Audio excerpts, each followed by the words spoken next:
Hey guys, have you ever watched LAGS? Have you noticed how the top teams act in extreme coordination? I always wonder if they aren't reading each other's mind.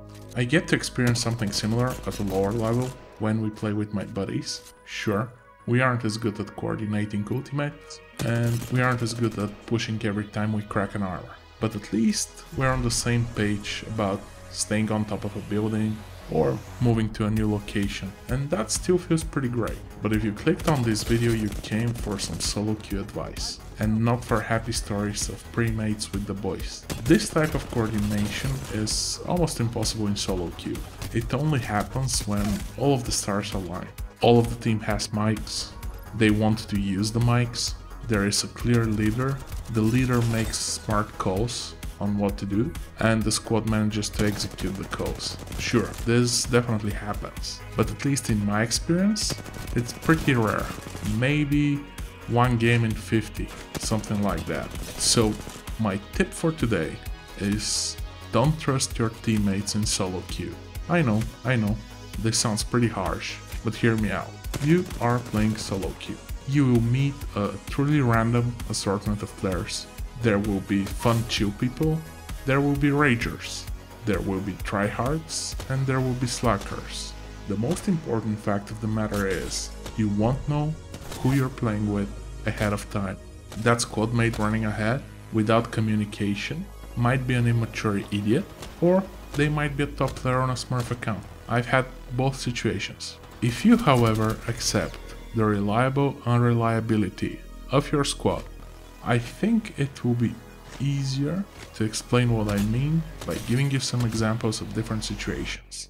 Let's start where all Apex games start, the landing. Lately, I've developed a rather unsavory taste for dropping at Capital City. I just love the action, I like the feeling of getting right into the gunfight, and I really want to get the 4K and 20K badges, and no amount of games ending 15 seconds into the landing are going to stop me, damn it. However, I found that if I want to advance in solo queue ranked, I have to pick quieter spots. Some of my favorites lately are Lava Fissure and Staging. However, you need to be flexible about picking your zones. You know, each time the ship takes a different route, so it depends on the context.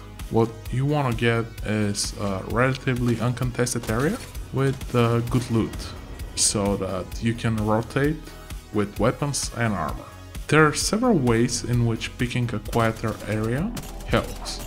You don't know the skill level of your teammates, so it pays to be skeptical. Maybe they will be great fighters, but don't count on it, especially if you want to get more RP. A good player that reaches top 10 or better is going to get the same placement points as a bad player. It is much easier to survive into top 10 when you avoid the hottest areas on the map. You can loot up in peace and get some free points from placement. Even if you do manage to get some kills, the multiplier improves right away. Another great example for when you should not trust your team is when you're about to engage in a fight. I will be the first to admit that it's easy to lose your head chasing kills and trying to finish an opponent that you downed. It's also extremely seductive to chase a fight in the distance in order to get some easy kills as a third party. But this is not as easy as it seems. Sure, you can ping these points of interest around you, but don't assume your squad will follow you. Don't even assume that they saw your pings. Keep your eyes on the minimap to see how they feel about engaging. Maybe they just want to keep looting or crafting. Maybe they prefer the campy playstyle. In this situation, it is best to stick with them, even if you hear the sweet music of a gunfight drawing you like the songs of a siren. Even when they do decide to come along, don't rush into the fight with the expectation that the squad will support you. Maybe they will miss their shots. Maybe they like to loot in the middle of a fight. Approach each fight with a clear exit in mind and try to stay as safe as possible. High ground and cover, as always, are your best friends. These are just the examples off the top of my head. My general point is that you want to go into each match with a clear mind and without any expectations. This way you will have more fun and you will win, or at least you will avoid losing, more fights. I am not asking you to be a coward, I am just asking you to engage each fight as if you are going to do it alone. If you feel you can take a team in a 1v3 and you've done it successfully many times before, then go ahead.